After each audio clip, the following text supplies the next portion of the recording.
ಸಂಸದ ಯದುವೀರ್ ಒಡೆಯರ್ ಈ ವಿಚಾರಕ್ಕೆ ಸಂಬಂಧಪಟ್ಟಂತೆ ಪ್ರತಿಕ್ರಿಯೆ ಕೊಟ್ಟಿದ್ದಾರೆ. ವಿನಯ್ ಕುಟುಂಬಕ್ಕೆ ಅವರ ಪರವಾಗಿ ನಾನಿದ್ದೀನಿ, ವಿನಯ್ ಕುಟುಂಬಕ್ಕೆ ಸಾಂತ್ವನ ಹೇಳುವುದಕ್ಕೆ ನಾನು ನಿಂತಿದ್ದೀನಿ ಅನ್ನುವಂಥದ್ದನ್ನ ಹೇಳಿದ್ದಾರೆ. ಅಷ್ಟೇ ಅಲ್ಲ, ಇಡೀ ಬಿಜೆಪಿ ಪಕ್ಷ ವಿನಯ್ ಕುಟುಂಬದ ಪರವಾಗಿದೆ ಅನ್ನುವಂಥದ್ದನ್ನ ಯದುವೀರ್ ಹೇಳಿದ್ದಾರೆ. ಕೊಡಗಿನ ಇಬ್ಬರು ಶಾಸಕರು ದ್ವೇಷದ ರಾಜಕಾರಣ ಮಾಡ್ತಾ ಇದ್ದಾರೆ ಅಂತ ಯದುವೀರ್ ಹೇಳಿದ್ದಾರೆ.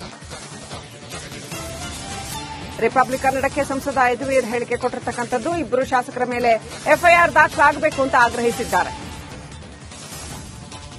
ವಿನಯ್ ಸೋಮಯ್ಯ ಆತ್ಮಹತ್ಯೆ ಪ್ರಕರಣಕ್ಕೆ ಸಂಬಂಧಪಟ್ಟ ಹಾಗೆ ಈಗಾಗಲೇ ಬಿಜೆಪಿ ಬೃಹತ್ ಪ್ರತಿಭಟನೆಗೆ ಕರೆ ಕೊಟ್ಟಿದೆ. ಈಗಾಗಲೇ ಕುಶಾಲನಗರಕ್ಕೆ ಸಂಸದರಾಗಿರುವ ಯದುವೀರ್ ಬಂದಿರೋ ಮಾತಾಡಿಸ್ತಾ ಹೋಗ್ತೀನಿ. ಸರ್, ಇವತ್ತು ಪ್ರತಿಭಟನೆ ಕರೆ ಕೊಟ್ಟಿದ್ದೀರಾ ಸರ್, ಎಫ್ಐಆರ್ ದಾಖಲಾಗುತ್ತೆ ಅಂದ್ಕೊಂಡಿದ್ದಾರೆ, ಹೇಗೆ ಸರ್? ಪ್ರಥಮವಾಗಿ ನಾನು ವಿನಯ್ ಸೋಮಯ್ಯ ಅವರ ಕುಟುಂಬ, ಅವರ ಸ್ನೇಹಿತರು ಮತ್ತೆ ಇಡೀ ನಮ್ಮ ಭಾಜಪಾ ಸಂಘಟನೆಗೆ ನನ್ನ ಸಾಂತ್ವನವನ್ನು ಅರ್ಪಿಸುತ್ತೇನೆ. ಎರಡನೇದು, ಈ ವಿರೋಧ ಪಕ್ಷದ ಒಂದು ಸ್ಥಾನದಲ್ಲಿರುವಾಗ ಮತ್ತು ಕಾಂಗ್ರೆಸ್ಸಿನ ಒಂದು ಸೈಡಿನ ರಾಜಕೀಯ ಎರಡೂ ಸಹ ಒಂದು ರೀತಿ ನಮ್ಮೆಲ್ಲ ಕಾರ್ಯಕರ್ತರು ಮುಖಂಡರ ಮೇಲೆ ಈ ರೀತಿಯ ಒಂದು ತೊಂದರೆ ಕೊಡೋ ಕೆಲಸ ಕಾಂಗ್ರೆಸ್ ಮಾಡ್ತಾ ಇರ್ತಾರೆ. ನಾವು ಧೈರ್ಯವಾಗಿ ಇದನ್ನ ಎದುರಿಸಬೇಕಾಗಿದೆ. ಯಾವುದೇ ಒಂದು ಕಾರ್ಯಕರ್ತರು ಇರ್ಬೋದು, ಮುಖಂಡ ಇರ್ಬೋದು, ಇಂಥ ಒಂದು ಕ್ರಮ ತಗೊಳ್ಳುವಂಥದ್ದು ಅವಶ್ಯಕತೆ ಇಲ್ಲ. ಧೈರ್ಯವಾಗಿ ಎದುರಿಸಬೇಕಾಗಿ ನಾನು ಎಲ್ಲರಲ್ಲೂ ಈ ಸಂದರ್ಭದಲ್ಲಿ ಒಂದು ಸಂದೇಶ ಕೊಡಲಿಕ್ಕೆ ಇಷ್ಟಪಡ್ತೀನಿ. ವಿನಯ್ ಸೋಮಯ್ಯ ಅವರು ನಮ್ಮ ಭಾಜಪಾ ಕೊಡಗಿನ ಒಂದು ಸಾಮಾಜಿಕ ಜಾಲತಾಣದಲ್ಲಿ ನಡೀತಾ ಇರುವಂತಹ ವಾಟ್ಸ್ಆಪ್ ಗುಂಪಿನ ಒಂದು ಅಡ್ಮಿನ್ ಆಗಿದ್ರು. ಅವರು ಪದೇ ಪದೇ ನಮ್ಮ ಇಬ್ರು ಶಾಸಕರು ಏನೋ ಅವರು ಫೇಲಿಯರ್ ಆಗಿರ್ತಕ್ಕಂಥ ಸ್ಕೀಮ್ಸ್ ಇರ್ಬೋದು, ಅವರು ಇಲ್ಲಿ ಏನು ಕೆಲಸ ಮಾಡದಿರೋ ಕಾರಣಕ್ಕೆ ಅವರು ಧ್ವನಿ ಎತ್ತಾ ಇದ್ರು. ಇಲ್ಲಿ ಯಾವ ರೀತಿ ಕೊಡಗಿನ ಹಿತಕ್ಕಾಗಿ ಕೆಲಸ ಮಾಡಬೇಕು ಅಂತ ಸಹ ಪೋಸ್ಟ್ಗಳು ಮಾಡ್ತಾ ಇದ್ರು. ಕೆಲವು ಪೋಸ್ಟ್ಗಳು ಅವ್ರಿಗೆ ಇಷ್ಟ ಇಲ್ಲದಿರೋ ಕಾರಣಕ್ಕಾಗಿ ಅವ್ರ ಮೇಲೆ ಎಫ್ಐಆರ್ ಅನ್ನು ದಾಖಲಿಸಿದ್ರು. ಅದಕ್ಕೆ ಸ್ಟೇ ಅನ್ನು ತಗೊಂಡ್ರು, ಬೇಲು ಬಂತು.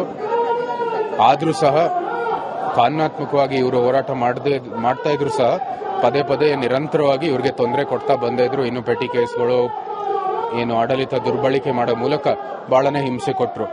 ಅಂತ್ಯದಲ್ಲಿ ತಡೆದೇ ಇರೋ ಕಾರಣಕ್ಕಾಗಿ ಇಂಥ ಒಂದು ಕ್ರಮ ತಗೊಂಡ್ರು ವಿನಯ್. ಈ ಸೇಡಿನ ರಾಜಕೀಯವನ್ನು ನಾವು ತೀವ್ರವಾಗಿ ಖಂಡಿಸ್ತೀವಿ. ಇದು ಮಾಡೋ ಅವಶ್ಯಕತೆ ಇಲ್ಲ. ಸುಮಾರು 20-25 ವರ್ಷ ಭಾಜಪಾ ಇಲ್ಲೇ ಆಡಳಿತ ಪಕ್ಷ ಆಗಿತ್ತು ಕೊಡಗಿನಲ್ಲಿ. ಇಂಥ ಒಂದು ಕೃತ್ಯ ಎಲ್ಲೂ ನಡೆದಿಲ್ಲ. ಕಾಂಗ್ರೆಸ್ ಬಂದಿದ್ದ ತಕ್ಷಣ ಇಂಥ ಒಂದು ಕೃತ್ಯ ನಡೆದಿದ್ದು ಅತ್ಯಂತ ತೀವ್ರವಾಗಿ ನಾವು ಖಂಡಿಸಬೇಕಾಗಿದೆ. ವಿನಯ್ ಪರವಾಗಿ ನಾವೆಲ್ಲರೂ ನಿಂತಿದ್ದೀವಿ. ಇಡೀ ಸಂಘಟನಾ, ಅವರ ಕುಟುಂಬ, ನಾವೆಲ್ಲರೂ ಇಲ್ಲಿ ಸೇರಿರೋ ಕಾರಣ ಒಂದೇನೆ. ಎಫ್ಐಆರ್ ಅಲ್ಲಿ ಅವರು ಏನು ಉಲ್ಲೇಖ ಮಾಡಿದ್ದಾರೆ ಅವರ ಡೆತ್ ನೋಟ್ ಅಲ್ಲಿ, ಅವರ ಎಲ್ಲರ ಹೆಸರನ್ನು ದಾಖಲಿಸಬೇಕಾಗಿದೆ. ಮತ್ತೆ ಅದರ ಮೂಲಕ ಅವ್ರಿಗೆ ನ್ಯಾಯವನ್ನು ಸಿಗಬೇಕಾಗಿದೆ. ನಮ್ಮ ರಾಜ್ಯದ ವರಿಷ್ಠರು ಕೂಡ ಇದು ಸಿಬಿಐಗೆ ಕೊಡಬೇಕು ಅಂತ ಹೇಳಿದ್ದಾರೆ. ಏನಕ್ಕಂದ್ರೆ ಇಲ್ಲಿ ಯಾವ ರೀತಿ ಆಡಳಿತವನ್ನು ದುರ್ಬಳಕೆ ಮಾಡ್ತಾ ಇದೆ, ನಮ್ಗೇನು ವಿಶ್ವಾಸ ಇಲ್ಲಿ ಒಂದು ನ್ಯಾಯ ಸಿಕ್ಕತ್ತೆ ಅಂತ ಅವರ ಆತ್ಮಕ್ಕೆ. ಸೊ ಈ ನಿಟ್ಟಿನಲ್ಲೂ ಸಹ ನಮ್ಮ ಕಾನೂನಾತ್ಮಕವಾದ ಹೋರಾಟವನ್ನು ನಡೀತಾ ಇದೆ. ಶಾಂತಿಯುತವಾಗಿ ನಾವು ಇವಾಗ ಪ್ರತಿಭಟನೆಯನ್ನು ಮಾಡ್ತಾ ಇದ್ದೀವಿ. ಆದರೆ ಇವರು ಎಫ್ಐಆರ್ ಅಲ್ಲಿ ಸರಿಯಾದ ರೀತಿಯಲ್ಲಿ ಏನು ದೂರನ್ನು ಸಹ ಕೊಟ್ಟಿದ್ದಾರೆ ಅವರ ಫ್ಯಾಮಿಲಿಯವರು, ಅದರ ಮೇರೆಗೆ ಅವರು ಸರಿಯಾದ ಒಂದು ಎಫ್ಐಆರ್ ರಚಿಸಿಲ್ಲದೆ ಇದ್ರೆ ನಾವು ಮುಂದೆ ಏನು ಕ್ರಮ ತಗೋಬೇಕಾಗಿದೆ ಅಂತ ನಾವು ನೋಡಬೇಕಾಗಿದೆ. ಸರ್, ಪೊನ್ನಣ್ಣವ್ರ ಹೇಳಿಕೆನ ಗಮನಿಸಿದ್ದಾರೆ ಸರ್. ಅಲ್ಲಿ ವಿನಯ್ ಸೋಮಯ್ಯ ಯಾರು ಅಂತ ಗೊತ್ತಿಲ್ಲ ಅಂತ ಹೇಳಿ ಅವ್ರಿಗೊಂದು ಹೇಳಿಕೆ ಕೊಟ್ಟಿದ್ದಾರೆ ಸರ್. ಯಾರೇ ಇಲ್ಲ ಅಂತ ಗೊತ್ತಿಲ್ಲದೆ ಇರೋದು ನೀವು ಅವ್ರನ್ನೇ ಪ್ರಶ್ನೆ ಮಾಡಬೇಕಾಗಿದೆ. ಕೊಡಗಿನ ಜನಪ್ರತಿನಿಧಿಯಾಗಿ, ಭಾಜಪಾಯಿನ ಒಂದು ಕಾರ್ಯಕರ್ತರಾಗಿ ಅವರು ಬಹುಶಃ ಅವರು ಕನ್ಸಿಡರ್ ಮಾಡಿ. ಇನ್ನು ಸಂಸದ ಯದುವೀರ್ ಒಡೆಯರ್ ಈ ವಿಚಾರಕ್ಕೆ ಸಂಬಂಧಪಟ್ಟಂತೆ ಪ್ರತಿಕ್ರಿಯೆ ಕೊಟ್ಟಿದ್ದಾರೆ. ವಿನಯ್ ಕುಟುಂಬಕ್ಕೆ ಅವರ ಪರವಾಗಿ ನಾನಿದ್ದೀನಿ, ವಿನಯ್ ಕುಟುಂಬಕ್ಕೆ ಸಾಂತ್ವನ ಹೇಳುವುದಕ್ಕೆ ನಾನು ನಿಂತಿದ್ದೀನಿ ಅನ್ನುವಂಥದ್ದನ್ನ ಹೇಳಿದ್ದಾರೆ. ಅಷ್ಟೇ ಅಲ್ಲ, ಇಡೀ ಬಿಜೆಪಿ ಪಕ್ಷ ವಿನಯ್ ಕುಟುಂಬದ ಪರವಾಗಿದೆ ಅನ್ನುವಂಥದ್ದನ್ನ ಯದುವೀರ್ ಹೇಳಿದ್ದಾರೆ.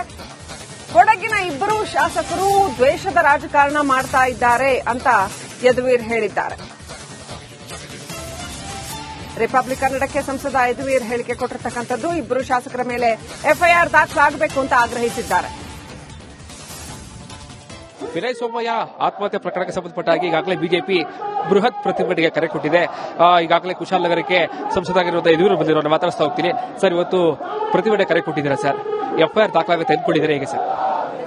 ಪ್ರಥಮವಾಗಿ ನಾನು ವಿನಯ್ ಸೋಮಯ್ಯ ಅವರ ಕುಟುಂಬ, ಅವರ ಸ್ನೇಹಿತರು ಮತ್ತೆ ಇಡೀ ನಮ್ಮ ಭಾಜಪಾ ಸಂಘಟನೆಗೆ ನನ್ನ ಸಾಂತ್ವನವನ್ನು ಅರ್ಪಿಸುತ್ತೇನೆ.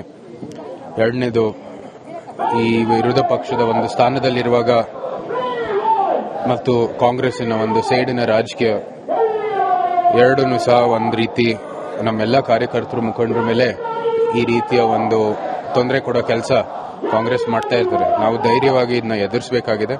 ಯಾವುದೇ ಒಂದು ಕಾರ್ಯಕರ್ತರು ಇರ್ಬೋದು, ಮುಖಂಡರು ಇರ್ಬೋದು, ಇಂಥ ಒಂದು ಕ್ರಮ ತಗೊಳ್ಳುವಂಥದ್ದು ಅವಶ್ಯಕತೆ ಇಲ್ಲ. ಧೈರ್ಯವಾಗಿ ಎದುರಿಸಬೇಕಾಗಿ ನಾನು ಎಲ್ಲರಲ್ಲೂ ಈ ಸಂದರ್ಭದಲ್ಲಿ ಒಂದು ಸಂದೇಶ ಕೊಡಲಿಕ್ಕೆ ಇಷ್ಟಪಡ್ತೀನಿ.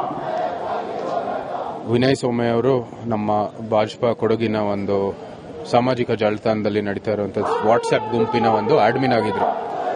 ಅವರು ಪದೇ ಪದೇ ನಮ್ಮ ಇಬ್ರು ಶಾಸಕರು ಏನೋ ಅವರು ಫೇಲಿಯರ್ ಆಗಿರ್ತಕ್ಕಂಥ ಸ್ಕೀಮ್ಸ್ ಇರ್ಬೋದು, ಅವರು ಇಲ್ಲಿ ಏನು ಕೆಲಸ ಮಾಡದಿರೋ ಕಾರಣಕ್ಕೆ ಅವರು ಧ್ವನಿ ಎತ್ತಾ ಇದ್ರು. ಇಲ್ಲಿ ಯಾವ ರೀತಿ ಕೊಡಗಿನ ಹಿತಕ್ಕಾಗಿ ಕೆಲಸ ಮಾಡಬೇಕು ಅಂತ ಸಹ ಪೋಸ್ಟ್ಗಳು ಮಾಡ್ತಾ ಇದ್ರು. ಕೆಲವು ಪೋಸ್ಟ್ಗಳು ಅವ್ರಿಗೆ ಇಷ್ಟ ಇಲ್ಲದಿರೋ ಕಾರಣಕ್ಕಾಗಿ ಅವರು ಅವ್ರ ಮೇಲೆ FIR ಅನ್ನು ದಾಖಲಿಸಿದ್ರು. ಅದಕ್ಕೆ ಸ್ಟೇ ಅನ್ನು ತಗೊಂಡ್ರು, ಬೇಲು ಬಂತು. ಆದರೂ ಸಹ ಕಾನೂನಾತ್ಮಕವಾಗಿ ಇವರು ಹೋರಾಟ ಮಾಡ್ತಾ ಇದ್ರು ಸಹ ಪದೇ ಪದೇ ನಿರಂತರವಾಗಿ ಇವ್ರಿಗೆ ತೊಂದರೆ ಕೊಡ್ತಾ ಬಂದಿದ್ರು. ಇನ್ನು ಪೆಟಿ ಕೇಸ್ಗಳು, ಏನು ಆಡಳಿತ ದುರ್ಬಳಕೆ ಮಾಡೋ ಮೂಲಕ ಬಹಳನೇ ಹಿಂಸೆ ಕೊಟ್ಟರು. ಅಂತ್ಯದಲ್ಲಿ ತಡೆದೇ ಇರೋ ಕಾರಣಕ್ಕಾಗಿ ಇಂಥ ಒಂದು ಕ್ರಮ ತಗೊಂಡ್ರು ವಿನಯ್. ಈ ಸೇಡಿನ ರಾಜಕೀಯವನ್ನು ನಾವು ತೀವ್ರವಾಗಿ ಖಂಡಿಸ್ತೀವಿ. ಇದು ಮಾಡೋ ಅವಶ್ಯಕತೆ ಇಲ್ಲ. ಸುಮಾರು 20-25 ವರ್ಷ ಭಾಜಪಾ ಇಲ್ಲೇ ಆಡಳಿತ ಪಕ್ಷ ಆಗಿತ್ತು ಕೊಡಗಿನಲ್ಲಿ. ಇಂಥ ಒಂದು ಕೃತ್ಯ ಎಲ್ಲೂ ನಡೆದಿಲ್ಲ. ಕಾಂಗ್ರೆಸ್ ಬಂದಿದ ತಕ್ಷಣ ಇಂಥ ಒಂದು ಕೃತ್ಯ ನಡೆದಿದ್ದು ಅತ್ಯಂತ ತೀವ್ರವಾಗಿ ನಾವು ಖಂಡಿಸಬೇಕಾಗಿದೆ. ವಿನಯ ಪರವಾಗಿ ನಾವೆಲ್ಲರೂ ನಿಂತಿದ್ದೀವಿ. ಇಡೀ ಸಂಘಟನಾ, ಅವರ ಕುಟುಂಬ, ನಾವೆಲ್ಲರೂ ಇಲ್ಲಿ ಸೇರಿರೋ ಕಾರಣ ಒಂದೇನೆ. FIR ಅಲ್ಲಿ ಅವರು ಏನು ಉಲ್ಲೇಖ ಮಾಡಿದ್ದಾರೆ ಅವರ ಡೆತ್ ನೋಟ್ ಅಲ್ಲಿ, ಅವ್ರ ಎಲ್ಲರ ಹೆಸರನ್ನು ದಾಖಲಿಸಬೇಕಾಗಿದೆ. ಮತ್ತೆ ಅದರ ಮೂಲಕ ಅವ್ರಿಗೆ ನ್ಯಾಯವನ್ನು ಸಿಗಬೇಕಾಗಿದೆ. ನಮ್ಮ ರಾಜ್ಯದ ವರಿಷ್ಠರು ಕೂಡ ಇದು CBIಗೆ ಕೊಡಬೇಕು ಅಂತ ಹೇಳಿದ್ದಾರೆ. ಏನಕ್ಕಂದ್ರೆ ಇಲ್ಲಿ ಏನು ಯಾವ ರೀತಿ ಆಡಳಿತವನ್ನು ದುರ್ಬಳಕೆ ಮಾಡ್ತಾ ಇದೆ, ನಮ್ಗೇನು ವಿಶ್ವಾಸ ಇಲ್ಲಿ ಒಂದು ನ್ಯಾಯ ಸಿಕ್ಕತ್ತೆ ಅಂತ ಅವ್ರ ಆತ್ಮಕ್ಕೆ. ಸೊ ಈ ನಿಟ್ಟಿನಲ್ಲೂ ಸಹ ನಮ್ಮ ಕಾನೂನಾತ್ಮಕವಾದ ಹೋರಾಟವನ್ನು ನಡೀತಾ ಇದೆ. ಶಾಂತಿಯುತವಾಗಿ ನಾವು ಇವಾಗ ಪ್ರತಿಭಟನೆಯನ್ನು ಮಾಡ್ತಾ ಇದ್ದೀವಿ.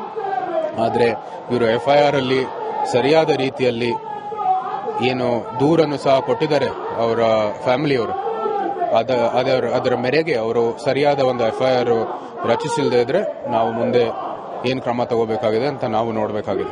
ಸರ್, ಪೊನ್ನಣ್ಣವ್ರ ಹೇಳಿಕೆನ ಗಮನಿಸಿದ್ರೆ ಸರ್, ನನಗೆ ವಿನಯ್ ಸೋಮಯ್ಯ ಯಾರು ಅಂತ ಗೊತ್ತಿಲ್ಲ ಅಂತ ಹೇಳಿ ಅವ್ರಿಗೊಂದು ಹೇಳಿಕೆ ಕೊಟ್ಟಿದ್ದಾರೆ ಸರ್. ಯಾರೇ ಇಲ್ಲ ಅಂತ ಗೊತ್ತಿಲ್ಲದೆ ಇರೋದು ನೀವು ಅವ್ರನ್ನೇ ಪ್ರಶ್ನೆ ಮಾಡಬೇಕಾಗಿದೆ. ಕೊಡಗಿನ ಜನಪ್ರತಿನಿಧಿಯಾಗಿ, ಭಾಜಪಾಯಿನ ಒಂದು ಕಾರ್ಯಕರ್ತರಾಗಿ ಅವರು ಬಹುಶಃ ಅವರು ಕನ್ಸಿಡರ್ ಮಾಡಿ. ಇನ್ನು ಸಂಸದ ಯದುವೀರ್ ಒಡೆಯರ್ ಈ ವಿಚಾರಕ್ಕೆ ಸಂಬಂಧಪಟ್ಟಂತೆ ಪ್ರತಿಕ್ರಿಯೆ ಕೊಟ್ಟಿದ್ದಾರೆ. ವಿನಯ್ ಕುಟುಂಬಕ್ಕೆ ಅವರ ಪರವಾಗಿ ನಾನಿದ್ದೀನಿ, ವಿನಯ್ ಕುಟುಂಬಕ್ಕೆ ಸಾಂತ್ವನ